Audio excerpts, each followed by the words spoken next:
The Smiths. Yeah. She can't be Marcy. Sheila Take a Bow. Was that written about Sheila Hancock, do you think? It may have been. It could well have been, because he likes iconic figures, and Sheila certainly is that. I've never heard of him. It's never heard of Marcy? No. We'll give you now. Oh, yes, no, I have Morrissey. Of course Morrissey, you had I didn't... You talk so quickly, Jonathan. He was in I the can't Smiths understand first. you. He was in the band called the Smiths, that's why, and I was saying the Smiths, which is what that was. Ah, right. Sheila Hancock is with us. She has, she's very busy at the moment. We will talk about her play, which Andy went to see the other night. Last night, indeed. But And first, I heard you say that you might come. Now, you know, I am if actually you going to come. I am going to come. I shall take you out afterwards to a very smart restaurant. Well, Does that lure you to the No, theatre? you know, you don't need to do that, but I would love to do that anyway. I'm bringing an elderly friend of mine. Is that okay? I wanted to meet your wife. Oh, no. Well, I don't know. Well, I might better bring Jane as well. But there's an elderly friend of mine very much wants to come. Oh, that sounds more suitable for me, yes. She's known as a she.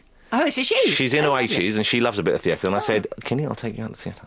Lovely. So maybe. And I thought, well, I'll kill two birds with one stone. I'll go and see your play and I'll get him free.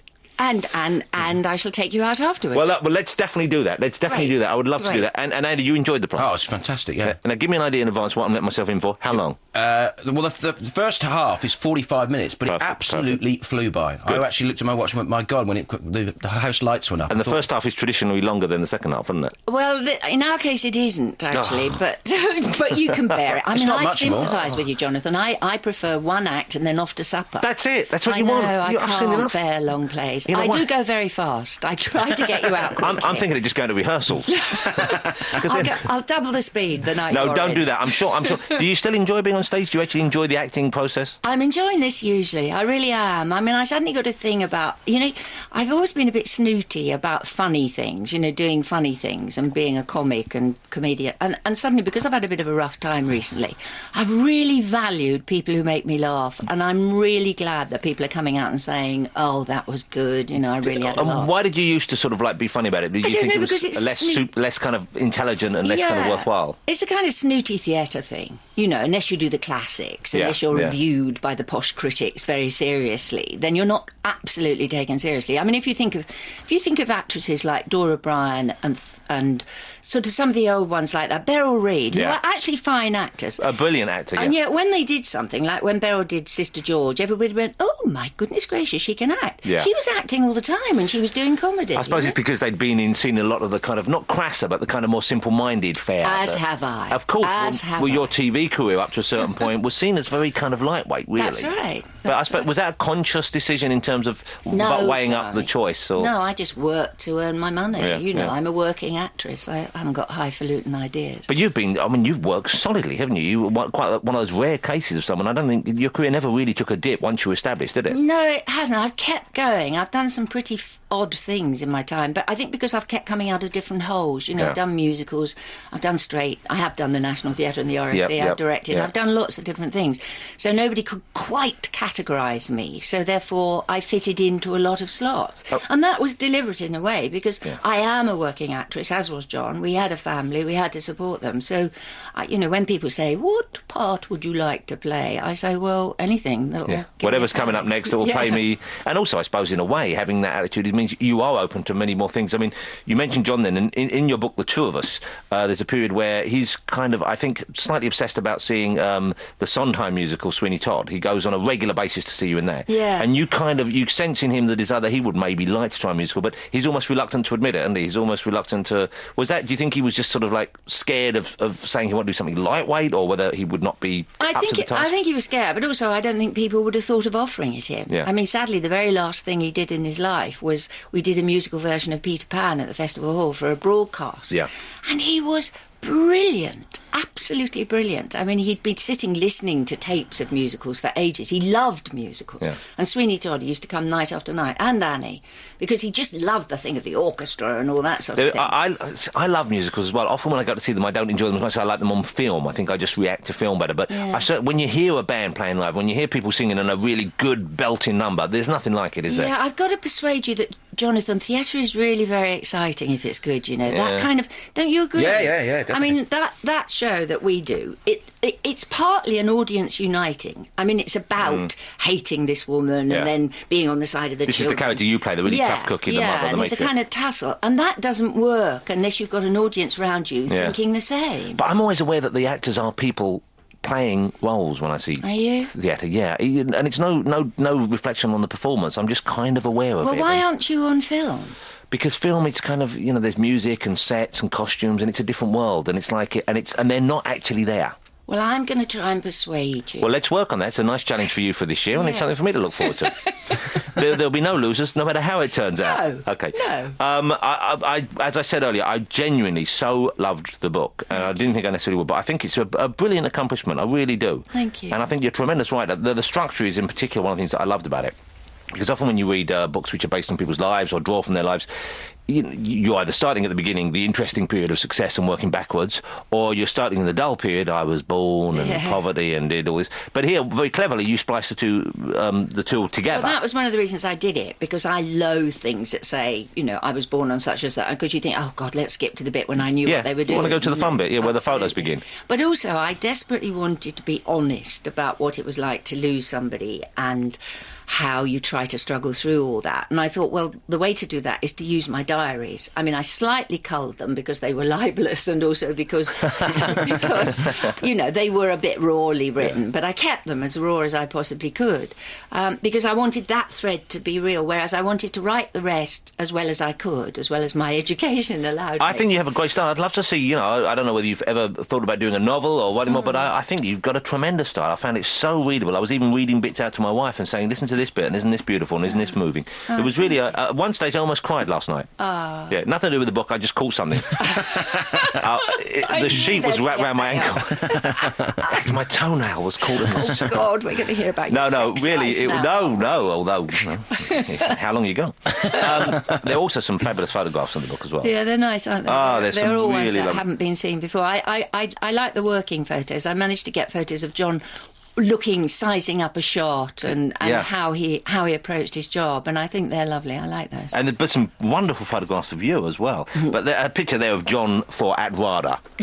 Look at a little potato face. Look at him. There's no way. Off. Look at him there. Very, very good. Little porker he was back then, wasn't he? Yes, he was a porker. Yeah. He did put on weight at one stage. He always had a bit of a battle with weight, actually. Which you wouldn't have known. It's not weird. I never knew that, and you wouldn't have known to look at him because he was kind of well covered, but kind of muscular. And also he had that kind of angular face. So it's like me. People always think I'm not very heavy, but I am. Underneath. Well, you're not. Well, I'm much bigger than I seem. No, well, maybe you are.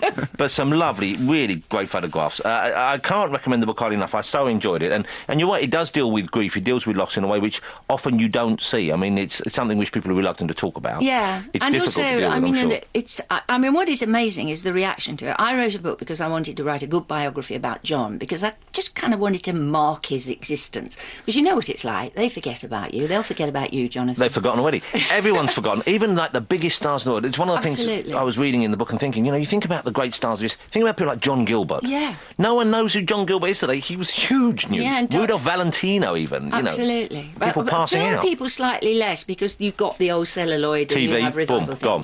Absolutely. Remember there used to be a bloke called, what's his name? Michael Parkinson. Forgotten. And he was big news at one stage. That's true. Wogan. There was a guy called Wogan on TV. No one knows who he is now. Yes, I think he's doing something on radio, No, isn't he's he? not. No, he's not. On one of those stations I can't find. That's just a rumour. But you're right. What we did, it's footprints in the sand. That's all we're leaving here, and they're gone. The funny thing is that the reaction to it has been an emotional one, such as obviously a bit you had in bed when you got your foot caught. But I mean, lovely moments. People have written, hundreds and hundreds of people have written, including people who've kind of had a difficult marriage or are having a difficult marriage, and certainly people with problems of alcoholism, that I think because I've been absolutely honest, they thought, that's what it's like. Well, it's the honesty, I think, which sells the book to you when you're reading it. I mean, it really is. And not just about the people, but also about the ageing process and about where you find yourself now. I mean, it's really, it's blisteringly honest, if that makes sense. Yes. But I loved it for that. And I thought, and I really got the feeling that I knew you from that. Perhaps, I don't know whether that's correct or not, and whether that was what you hoped, but I really do think you get to understand someone when you read them being It wasn't my intention, but I think it probably is a bit like me, because it's my words. But that's nice as well, because most people have to go on Big Brother before people get to know them. Yeah. Whereas you've managed to avoid wading through fish heads just via, and hopefully made a bit of money. Does a book like this sell well? Yes, it does, and a lot of it goes to the John Thaw Foundation. Oh, you don't want to do that. Don't want to give money. No, I do. Look after yourself first. That is lovely.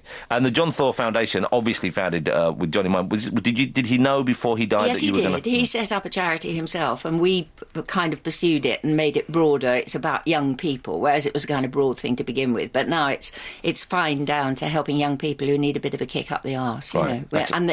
And all the money goes straight to the charity because it's administered by my youngest daughter. How nice. And 3 other people. But it must be lovely as well because you're kind of like living with him still in a way. Yeah. His memory's there, but it's not it's not just in a way where you're... in lovely ways, you know, lovely things. So that's nice. Once again, I really recommend the book. You haven't read it yet, have you? No, you said I can't. I won't be able to understand. You will do. I'm just joking. I'll help you. Yeah. I'll help you. As you're so nice about the play, you can hang around backstage and see you after. Yeah. You can have this copy because I've got my copy at home. All right. We're going to play a bit more music now. What do you like listening to? What sort of music do you listen to if and when you listen to music? Well, I like classical music, really. But I tell you, in the show, did you enjoy the 60s music? Yeah, well, there's the Kinks right at the beginning, isn't and there? Beatles and everything. We've got them all there. We don't happen to have Bend It, Bend It by Freddie and the Dreamers, do we? Oh. Do you remember that one? No. I liked it. Don't you remember Bend It, Bend It? Was it called Bend It, Bend It, just a little bit of Bend It. That's a great track. I do remember. I was never very into pop music. I was always working when people were doing But do you feel you missed out there? Because in that Yeah. period in the 60s, wow, what an explosion in this country. Absolutely. And I met John and Paul, and I knew Linda quite well. But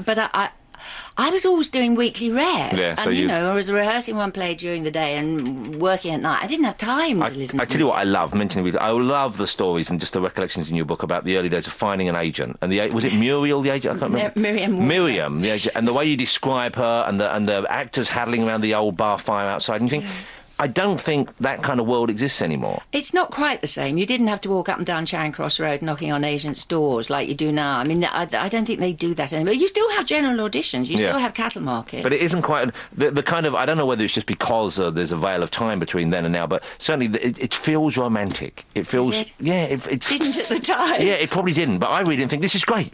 I want to wallow in misery for a while. I want to be... that idea that someone's impoverished and have to really struggle because they're committed to something is a wonderful idea. I mean, the good thing is that it brings you very close to the company that you're in. Yeah. I mean, I think that's something that we have uniquely in our profession, that you cling together. And the more disastrous your situation, the more you love one another. Of course. And then you move on. And you don't see them for years and years and years. Don't write, don't phone. It's weird.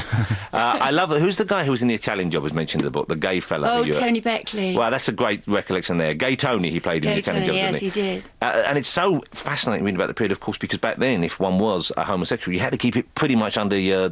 Where would you have kept it? under your bushel. Under your collar, wherever. You did. And fabulous that in the kind of acting world, of course, it was a fairly open secret. Yeah.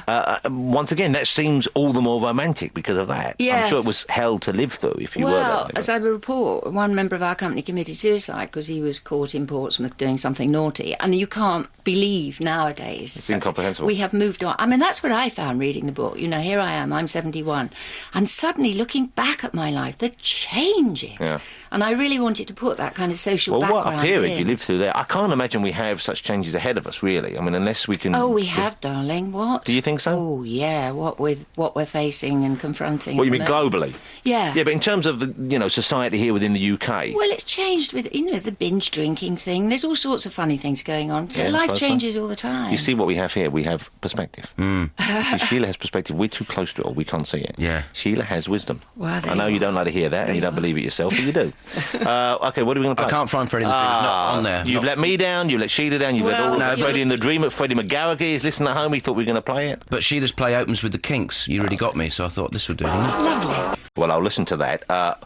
Radio, of course, has many marvellous shows on. There was a wonderful thing with you before Christmas on Radio 4, which my wife said she was into, where you were reading from your book. All right. And talking about that. And I just started to mention something else on Radio 4 this coming Thursday, if you get the chance to listen to it at 6:30pm. Stuart Lee is interviewing Alan Moore, who I think is probably one of the greatest comic book writers who ever lived. All right. Just leave that hanging in the air for you for a second there. Just enjoy that. Write it down. Sheila Hancock is with us. As I said, she has a book, The Two of Us, out, My Life with John Thaw. She's also currently seen in the West End at which particular theatre? The Garrick Theatre. The Garrick Theatre. On Charing Cross Road. OK, is it warm in there?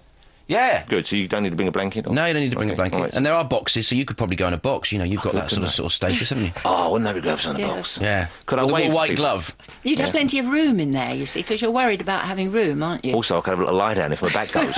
Because sometimes, I live quite a sedentary life. Do you stretch, Sheila? Oh, do I stretch? Yeah, I have to, darling, otherwise I seize up. Exactly. As you get older, I'm stretching most of the time now. You've got to do it. You've got to. Bruce Forsyth told me he does half an hour every morning. Yeah. Well, Full half an hour. Half an hour, really. Yeah. Well, I don't do as much as that, but I've got this blue ball I told you about on the television. The blue bouncy ball. Which I lie over, and that's brilliant. It's the only way to go. It is. Yeah, you don't want to get stuck in it, though, do you? No, or slip off it. Especially if you live on your own, it can be very difficult. Is it a big ball or a small ball? A big ball. Yeah, quite a lot. Bit of this eye? Yeah. Yeah, so you could use it as a chair as well. No, you couldn't. You can use it. No, but I know it's supposed to be it's good for the core stability. Yes, I know. All the things you learn. Boring. Do you take supplements? Pardon? Do you take supplements? I don't mean magazines. No. I'm starting to move on the fish oil, I've decided. I'm going to start on the fish oil for my joints. No, I take something called Farmerton, which used good? to be advertised as being for old people, but everybody can take it. It's really good. Yeah. I advise it. Also, these days they don't advertise things like that anymore because everyone seems to be old. Yeah. Do you feel old?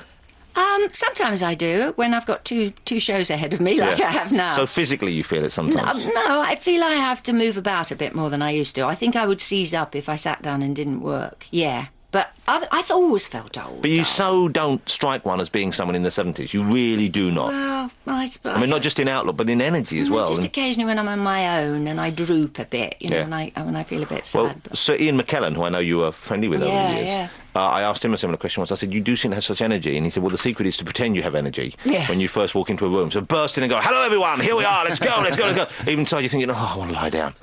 As long as your first impression, of course, isn't he marvellous? It's like comics, isn't Sir Ian McKellen.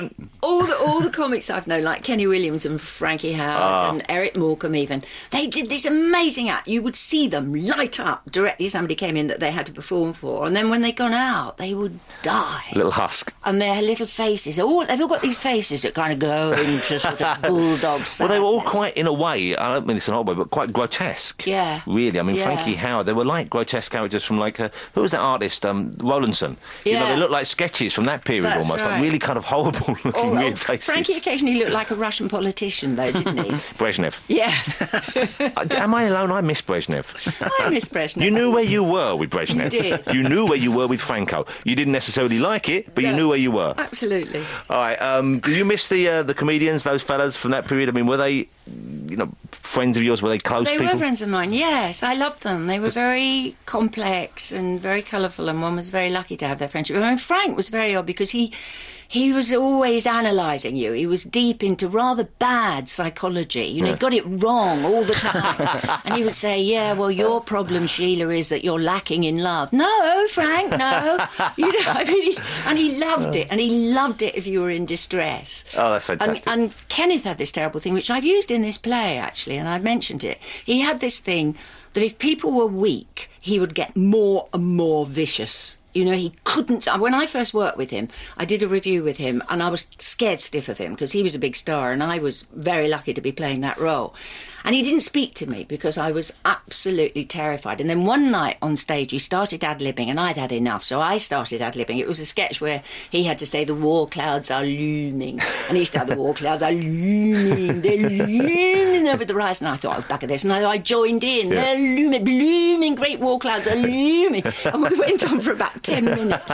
And we were the best of friends from then on. So he needed someone to absolutely spark off couldn't against. stand weakness. Because interestingly, we don't really... I mean, nowadays, if they were current performers, you kind of seem to know much more about people now. There's so many more outlets. They're interviewed by more magazines or more That's TV right. shows and shows like Big Brother, of course, where you see people round the clock virtually. Yeah. And back then, I mean, Eric Morecambe is something of a mystery to those who didn't know him. That's right. And we only really have his work left to look at. And it's a peculiar thing, I think, for someone who's that well loved. It's a good thing in a way, isn't it? It's a good thing because sometimes I think when you get... In the old days, when I was first in the business, you weren't allowed to express a political opinion or any kind of controversial opinion, and there was sense in that because when you did, you offended half your audience, as I do all the time, and therefore you turn people off you. I mean, I remember... Do you remember when Bob Hope did the Miss World competition? Yes. And they threw some flour at him. And in fact, it was John's first wife who was one of the people who threw flour at him. Sally Alexander, who was an ardent feminist. And a good shot. And he turned terribly ugly. Yeah, I remember that. And Yeah, he did. Oh, these disgusting women spoiling this wonderful occasion, and how can they do this? And, they're ugly women and all that. We went off and him. I never laughed at him again after that. Never.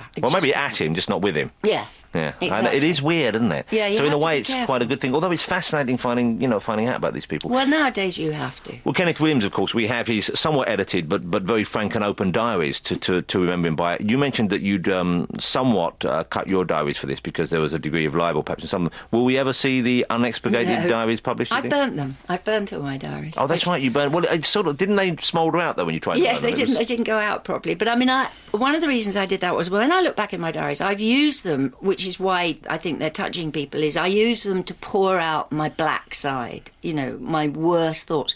So I might go home after this interview and go, Jonathan Ross is insufferable, a twat. He's self-involved bore. Exactly. Yeah, fair enough. But I don't mean that tomorrow. Yeah. So I would loathe my grandchildren. So it's kind of an instinctive My grandchildren thing, yeah. who are listening, hello Jack, hello Lola. It's a very interesting thing. Do you know, I do a lot of very classy broadcasting for Radio 4. Oh, we know. None of my family ever hear it.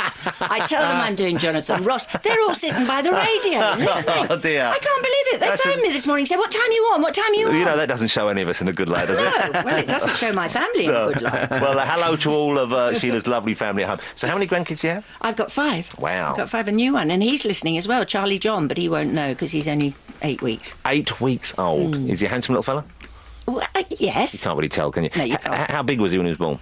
6 pounds, 8 ounces, something Nothing. like that. Nothing. What were you? You were a whopper, weren't you? Oh, I don't know how big I was. My first child was £9.12, but you read that one in the week, £16, something like that. You're kidding. Ooh, there you go. Who was that? Even I winced to that one. £16 odd. That's awful. Blimey. Why was it £16? Oh, she'll be lying down for a year, wouldn't she? I don't know why. How can you have a baby? at Supplements. 16 pounds? I've no idea why. That's a big one, isn't it? Too many takeaways. Cool, the mum's never going to bond with that one. Oh, dear. Sheila Hancock, how lovely to see you again. You too. Good luck in the play. How long is it on at the Garrick for? I'm in it for 3 months. 3 months at the Garrick, so Yeah. get yourself a ticket now. Many of them are sold out, but I'm sure you can book early to get to arrange. What a lovely evening. Go and see Sheila, go and see the play, which is a good play. 60s music, black, dark comedy, wonderful experience.